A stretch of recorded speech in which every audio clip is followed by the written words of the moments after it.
hora para a gravação de mais um vídeo para a saga do cartório. E hoje, querido, olha aqui, ó, é a parte 14 de 60. Então, se você não viu os outros vídeos, queridão, corre e assista os outros vídeos, porque eles estão demais. Queridão, então vamos lá. Olha só o que eu coloquei na chamada aí. O que tem a ver? O que tem a ver o Luiz Fernando Della Vega atirando no Nandinho e a Maria do Bairro dando um grito dizendo ele é seu filho? O que tem a ver isso? O que tem a ver isso com o vídeo de hoje? Queridão, é que nós vamos falar agora de rompimento do testamento. Rompimento do quê?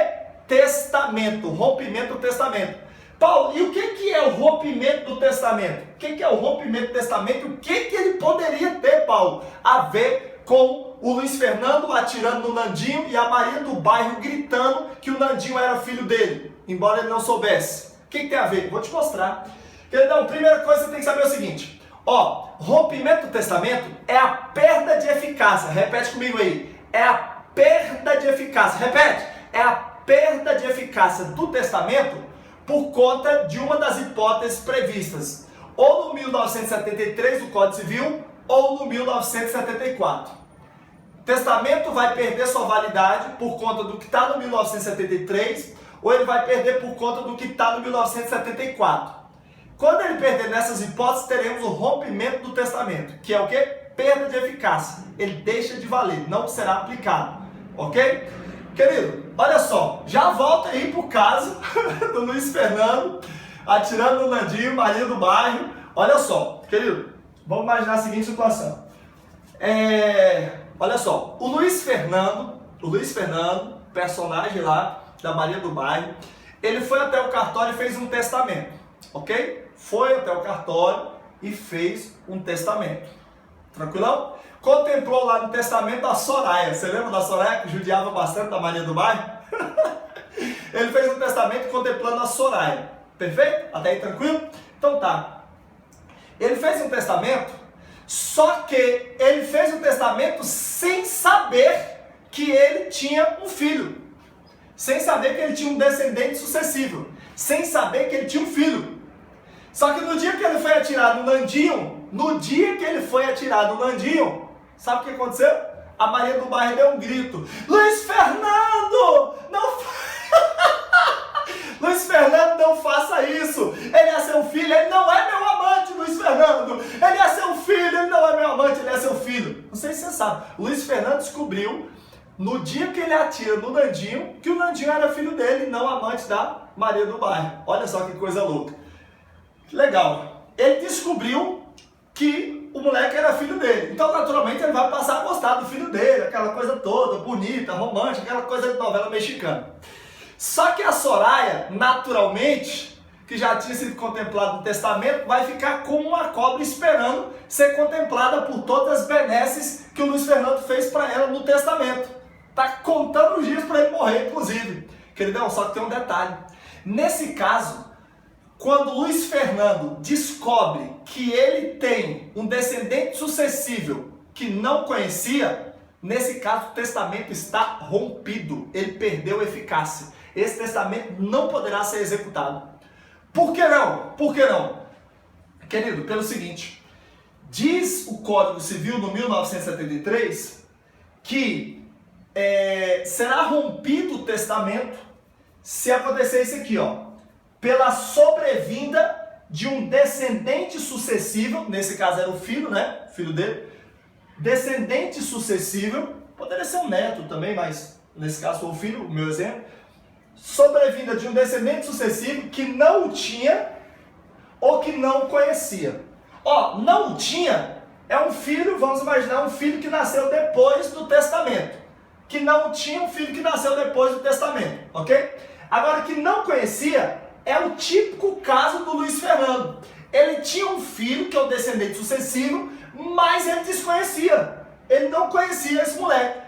Quando a Maria do Bairro revela esse segredo, naturalmente, a gente tem ali uma hipótese de rompimento do testamento. Perfeito? E um outro caso, onde teríamos também rompimento do testamento, seria o seguinte: pela ignorância de outros herdeiros necessários. Ó, ignorância de outros herdeiros necessários. Quando o Código Civil fala em outros herdeiros necessários, vejam, quando o Código Civil fala em outros herdeiros necessários, ele só pode estar falando do cônjuge e do ascendente. Por que isso? Ele já tinha falado do descendente, que é um dos herdeiros necessários, e aqui ele falou dos outros. Você tem que lembrar que herdeiros necessários do Código Civil é o CAD, cônjuge, ascendente e descendente. Como ele já tinha falado do descendente, então quando ele falou outros herdeiros necessários, ele falou do cônjuge e do ascendente. Se o Luiz Fernando fez um testamento desconhecendo, ignorando, não sabendo da existência de um cônjuge ou de um ascendente, o testamento também será rompido. Então assim, resumindo a parada, né? Se aparece, o Luiz Fernando, ou você, tá? O Luiz Fernando vai até o cartório e faz um testamento. Tudo bem, o testamento está existente, está válido e a princípio é eficaz. Só que ele vai perder a eficácia se aparecer um descendente sucessivo que ele não tinha ou que não conhecia, ou se aparecer cônjuge, ou se aparecer ascendente. Perfeito? Show de bola? Agora tem um detalhezinho que eu quero chamar a atenção. O final do 1973 diz assim, rompe-se o testamento, vou ler tudo, 1973, sobrevindo o descendente sucessível ao testador, que não o tinha ou não o conhecia, já falei para você, quando testou, rompe-se o testamento em todas as suas disposições, se esse descendente sobreviver ao testador. Se esse descendente sobreviver ao testador. Se esse descendente sobreviver ao testador. Então, nesse exemplo que eu dei da Maria do Bairro, se o Nandinho, filho do Luiz Fernando, se ele morresse antes do Luiz Fernando, aí o testamento seria válido e a Soraya seria contemplada pelas benesses do testamento. Mas é lógico que o Luiz Fernando, descobrindo que o filho era dele, ele iria lá revogar expressamente o testamento. Não iríamos precisar, nesse caso aí, de um rompimento do testamento, ok? Teríamos aí a possibilidade dele ir lá e fazer a revogação. Perfeito? E provavelmente é o que ele faria, ok? Então nós poderíamos ter um rompimento ou poderíamos ter uma revogação, por conta dele ter descoberto que ele tem um filho, um descendente sucessivo. Perfeito? Show de bola? Então tá. Queridos, vamos lá, vamos avançando aqui. Legal. Até agora você sabe o que é perda de eficácia de um testamento por conta dessas hipóteses que eu acabei de mostrar. É só, rompimento do testamento é só você lembrar de novela, porque a gente sempre tem um cara muito rico que tem uma filha que ele não conhece, aí de repente aparece essa filha. Queridão, o cara muito rico, geralmente ele faz testamento. Quando o cara é muito rico, ele faz testamento. Se ele não contemplou esse filho desaparecido, ou se ele não contemplou o cônjuge ou ascendente, que também ele desconhecia que existia, aí essa pessoa, o testamento vai perder, vai se romper em todas as suas disposições. Show de bola? Tudo bem. Legal. Querido, olha o detalhe importante. Revogação tácita, ficta, legal versus rompimento. Veja só, se você pegar o livro do Zeno Veloso, do Tartucci, se você pegar o livro do Zeno Veloso, do Tartucci, se você pegar o livro do Eupídio Donizete, e se você pegar alguns julgados do STJ, você vai ver que esses caras falam de rompimento como expressão sinônima de revogação. Rompimento e revogação, rompimento é igual a revogação, rompimento é igual a revogação para Zeno Veloso, Flávio Tartucci, Eupídio Donizete e em alguns julgamentos do STJ eu também encontrei essa situação, ok? Eles chamam de revogação tácita, ficta ou legal. Show? Legal. Agora é o seguinte, para Cristiano Chaves, grande professor, né? Para Cristiano Chaves, e não só para Cristiano Chaves, também para Sebastião Assis, e para Cristiano Chaves, você não pode confundir revogação com rompimento. São coisas distintas. São coisas distintas. Então nós temos essa briga na doutrina, ok? Nós temos essa divergência doutrinária que seria interessante você colocar numa prova aberta, numa prova subjetiva, e seria interessantíssimo você comentar na prova oral com o seu examinador. Querido, e vamos lá. Por que que o Cristiano Chaves entende que rompimento é diferente de revogação? Muito tranquilo, você pode anotar aí, ó. Veja, para Cristiano Chaves, na revogação nós temos manifestação de vontade, enquanto no rompimento não há manifestação de vontade. Repito, para o Cristiano Chaves, no rompimento não há manifestação de vontade, mesmo assim o testamento perde sua eficácia.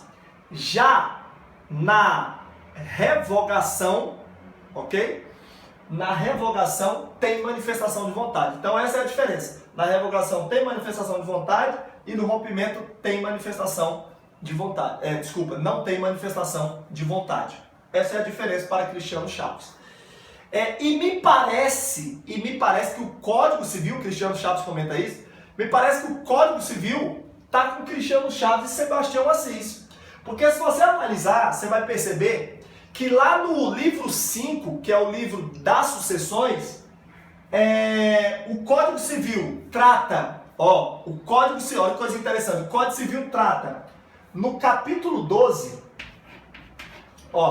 no capítulo 12 do título 3, título 3, no título 3 no capítulo 12 do título 3 do livro 5, o Código Civil fala de revogação.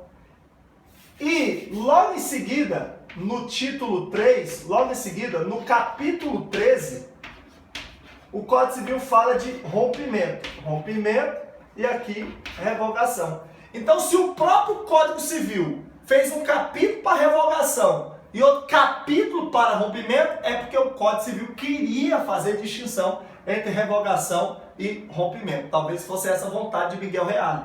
Perfeito? Então fica aí essa importante divergência para você comentar e ganhar aquele ponto a mais na prova objetiva e na prova subjetiva. Já na prova objetiva é mais difícil do cara cobrar isso sem gerar a possibilidade de recurso. Perfeito? Então, querido, revogação versus rompimento. Tem divergência na doutrina, já coloquei os nomes para vocês, ok? Zeno Veloso, Tartucci, Eupidonizete e STJ tratam revogação tácita como expressão sinônima de rompimento, ok? Mas Cristiano Chaves faz diferenciação. Para ele, rompimento é diferente de revogação, e revogação, nesse caso, seria expressa, enquanto que o rompimento seria um desfazimento tácito do testamento. Show de bola? Anotou esse negócio aí? Então tá. Querido, olha só, que coisa interessante. O rompimento do testamento, ele está no plano da existência, está no plano da validade ou está no plano da eficácia? Ei, escada pontiana na sua tela. Me diga aí, está no plano da existência, da validade ou da eficácia? Plano da existência, a gente tem que lembrar de favor, lembra? Forma, agente capaz, agente, forma, ok? Tem que lembrar da forma. Você tem que lembrar do agente. A gente não vai falar em capacidade aqui, só na validade, né? Você vai lembrar de vontade e vai lembrar de objeto. Ok? Agora, quando a gente fala de validade, a gente vai lembrar de capacidade. Vai lembrar de capacidade. Ok? Agente, além disso, além de capacidade, nós vamos lembrar também, senhores. Vou colocar essa capacidade aqui, para ficar melhor. Nós vamos lembrar de adequação, porque a forma tem que ser adequada. Nós vamos lembrar de capacidade, porque o agente tem que ser capaz. Nós vamos lembrar de liberdade, porque a vontade tem que ser livre. E nós vamos lembrar de licitude, já que aquele objeto ali tem que ser lícito, possível e determinado. Perfeito? Determinado ou determinável. Perfeito. E na eficácia, a gente lembra de termo, condição e eficácia. Termo, condição e encargo. Desculpe. Termo, condição e encargo. Senhoras e senhores, deixa eu dizer uma coisa para vocês. Um testamento que foi rompido, ele preencheu todos os requisitos de existência, todos os requisitos de validade, ele só não é eficaz. Então, o rompimento do testamento, ele está no plano da eficácia. Essa seria uma questão para você deixar o seu examinador babando, ok? Respeitando você ao extremo. Então, o rompimento do testamento está no plano da eficácia, porque todos os requisitos de existência e de validade estão valendo, normal, foram preenchidos, e apenas a questão da eficácia é que não será levada a efeito. Perfeito? Então, senhores, ó, é diferente de um testamento que foi anulado, ok? O testamento foi anulado por algum vício. Provavelmente, nós vamos estar aqui no campo da validade. A anulação do testamento geralmente vai estar no campo ali, ó, da validade. Agora, se eu estiver falando de rompimento, rompimento tem a ver com o plano da eficácia. Beleza? Se ligou no movimento? Então é isso aí. Isso aqui, pessoal, inclusive foi cobrado na segunda fase da minha prova subjetiva lá do estado do Pará. Meus amigos aí que estão me assistindo e que fazem concurso de cartório vão lembrar muito bem do que eu estou falando. Foi cobrado na segunda fase do concurso do Pará, prova subjetiva. Ok. Queridos, então, ó, já falamos de revogação versus rompimento, já fiz os esclarecimentos, já falei que está no plano da eficácia, já falei as hipóteses em que ocorre o rompimento. E, olha só, testamento rompido e reconhecimento de filho. Cuidado, hein? Cuidado. Porque o Código Civil fala assim: sobrevindo descendente sucessivo ao testador, que não tinha ou não conhecia quando testou, rompe-se o testamento em todas as suas disposições. Cuidado. Rompe-se o testamento em todas as suas disposições. Cuidado. Porque no testamento, esse cara pode ter feito o reconhecimento de um filho. Ó, ele pode ter feito o reconhecimento de um filho. E se ele fez o reconhecimento do filho, essa parte do reconhecimento do filho não será rompida. Não ocorrerá revogação, ficará plenamente válida. Por conta do próprio Código Civil, que diz que quando o reconhecimento de filho é feito, meu queridão, ele é irrevogável ainda que feito em testamento. Perfeito? Então, cuidado com isso. Essa parte tem que ser preservada. Testamento rompido e reconhecimento do filho. Mesmo que o testamento seja rompido, o reconhecimento é válido. Perfeito. Gente, e, ó, não contigo aqui, ó, não rompimento. 1975. O 1975 é daqueles dispositivos onde o cara chove no molhado. É daqueles dispositivos que não tinha a mínima necessidade do cara colocar. Não tinha necessidade do cara colocar. Quer ver só? Não se rompe o testamento, isso é caso de não rompimento. Não se rompe o testamento se o testador dispuser de sua metade, sua metade é aquela parte disponível, ok? O cara pode pegar 50% e fazer o que ele quiser com essa bagaça, porque ele está preservando a legítima, que é a parte que vai para os herdeiros necessários. Então tá. Não se rompe o testamento se o testador dispuser da sua metade, que é a parte disponível, não contemplando os herdeiros necessários. Não contemplando os herdeiros necessários. De cuja existência saiba, ou quando os exclua dessa parte. De cuja existência saiba, ou quando os exclua dessa parte. Ô, gente, isso é óbvio. Isso é óbvio, porque o 1974 está dizendo que vai se romper apenas se o cara ignorar os outros herdeiros necessários. Na ignorância de outros herdeiros, nesse caso aqui necessários, de outros herdeiros necessários. Então assim, que o código está no 1975 é só confirmando que já está no 1974 e 1973. Ei, se o cara tem herdeiro necessário e ele não sabia, se ele desconhecia, ou se sobreveio a ele, o testamento será rompido. Agora, o código diz que ele já sabia dos herdeiros necessários, ou então ele excluiu os herdeiros dessa parte. Então, sem problema, o testamento não será rompido. Se ligou no movimento?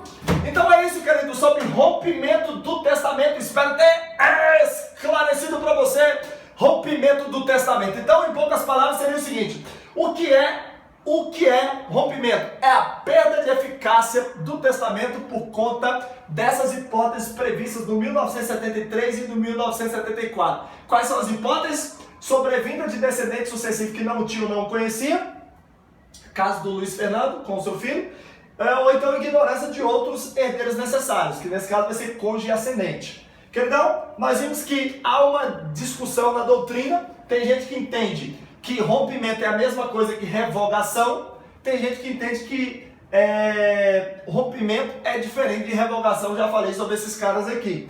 Nós vimos que mesmo que o testamento seja rompido, o reconhecimento do filho feito em testamento fica preservado. E nós vimos aqui casos de não rompimento, que é aquela situação onde ele sabia que existia herdeiro necessário, ou então excluiu os herdeiros necessários da sua parte legítima. Se ligou no movimento? Então é isso. Beijo no coração, tamo junto, queridão. Não sai daí sem apertar o botão do curtir e sem comentar aqui embaixo a saga do cartório. Ei, amanhã eu espero você nesse mesmo canal com a parte 15 de 60. Amanhã é a parte 15. E ó, no meu canal do YouTube, você também vai encontrar a saga da Constituição Federal. A saga da Constituição, onde eu explico do artigo 1º ao artigo 250 da Constituição. Você encontra a saga dos 300, onde eu resolvo 300 exercícios para você gratuitamente. Ei, e você vai encontrar também, sabe o quê? Desafio Vadimeco, onde eu resolvo questões sobre 7 matérias diferentes do direito e dou dicas sobre súmulas e jurisprudência do Supremo e do STJ. Esse canal está à sua disposição. Faça inscrição aí no meu canal Professor Paulo Machado. Eu também estou no Facebook, para quem gosta, Professor Paulo Machado. E também estou no Instagram, também como Professor Paulo Machado. Não esqueça de curtir e de ativar as notificações para você receber todos os dias os meus vídeos. Beijo no coração, tamo junto. Vou sair da frente do quadro para você poder printar.